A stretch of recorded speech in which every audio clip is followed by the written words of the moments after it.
റോമിലോട്ട് പോവാണ് കേട്ടോ. അപ്പോൾ എന്തിനാ പോകുന്നതെന്ന് ചോദിച്ചു കഴിഞ്ഞാൽ ഞാനിവിടെ അവരെ ഡെയിലി നടക്കാൻ കൊണ്ടുപോകുന്നില്ല, അതാണ് ഇവരുടെ പ്രശ്നം. അപ്പോൾ റോമിൽ പോയാൽ ഈ പ്രശ്നം തീരുന്നാണ് ലിയോലാവി പറയുന്നത്. ഇത് കേട്ടാൽ നിങ്ങളുടെ പെറ്റ്സും റോമിലോട്ട് ഓടും. കാരണം വേറെ ഒന്നുമല്ല, നമ്മുടെ റോമിൽ ഡോഗ്സിന് ഫ്രണ്ട്ലി ആയിട്ടുള്ള കുറച്ച് ഇൻട്രസ്റ്റിംഗ് നിയമങ്ങൾ കൊണ്ടുവന്നിട്ടുണ്ട്. 2005 ഈ നിയമം പാസ്സാക്കിയിട്ടുള്ളത്. അതിൽ വളരെ വളരെ ഇൻട്രസ്റ്റിംഗ് ആയിട്ടുള്ള ഒരു കാര്യം എന്താണെന്നറിയോ? പെറ്റ് ഓണേഴ്സ് അവരുടെ പെറ്റ്സിനെയും കൊണ്ട് ഡെയിലി അറ്റ്ലീസ്റ്റ് ഒരു തവണയെങ്കിലും നടന്നിട്ടില്ല എന്നുണ്ടെങ്കിൽ ഫൈനാണ്. നമ്മുടെ ഇവിടുത്തെ അവസ്ഥ എന്താ? നമുക്ക് ഇഷ്ടമുള്ളപ്പോൾ നടക്കുക, ഇഷ്ടമില്ലെങ്കിൽ നടക്കണ്ട. മഴയാണ്, വെയിലാണ്, അങ്ങനെ കുറേ എക്സ്ക്യൂസ് പറഞ്ഞിട്ട് ഇവരെ നമുക്ക് പറ്റിക്കാൻ പറ്റും. പക്ഷേ റോമിലുള്ള പെറ്റ്സിനെ പറ്റിക്കൽ നടക്കില്ല.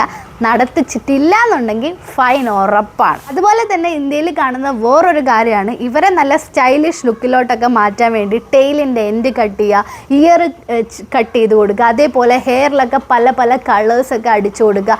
ഇതൊക്കെ ഇന്ത്യയിൽ നടപടിയാകും. പക്ഷേ നമ്മുടെ റോമിൽ ഇത് നടക്കില്ല. നിയമപരമായിട്ട് കർശനമായിട്ട് നിരോധിച്ചിരിക്കുന്ന കാര്യങ്ങളാണ് ഇങ്ങനത്തെ പ്രൊസീജിയേഴ്സൊക്കെ. ഇവരുടെ മെൻ്റൽ ആൻഡ് ഫിസിക്കൽ ഹെൽത്തിനെ ഇംപ്രൂവ് ചെയ്യാൻ വേണ്ടിയിട്ടാണ് ഇത്തരത്തിലുള്ളൊരു നിയമം റോമിൽ പാസ്സാക്കിയിട്ടുള്ളത്. ഡോഗ്സിന് കുറച്ച് ഇമ്പോർട്ടൻസ് ഒക്കെ കൊടുക്കുന്ന ഒരു സ്ഥലമാണ് റോമെന്ന് ഇപ്പോൾ നിങ്ങൾക്ക് മനസ്സിലായില്ലേ? എന്തായാലും ആ നിയമമൊക്കെ നമ്മുടെ ഇന്ത്യയിൽ വരണം എന്നാണ് എൻ്റെ ഒരു അഭിപ്രായം. നിങ്ങളുടെ അഭിപ്രായം എന്താണെന്നുള്ളത് കമൻറ്റ് ചെയ്യാൻ മറക്കണ്ട. അപ്പോൾ എപ്പോഴാണ് പോകുന്നത് ലാവി? എപ്പോഴാ? എന്നെ കൂട്ടുമോ? Bye.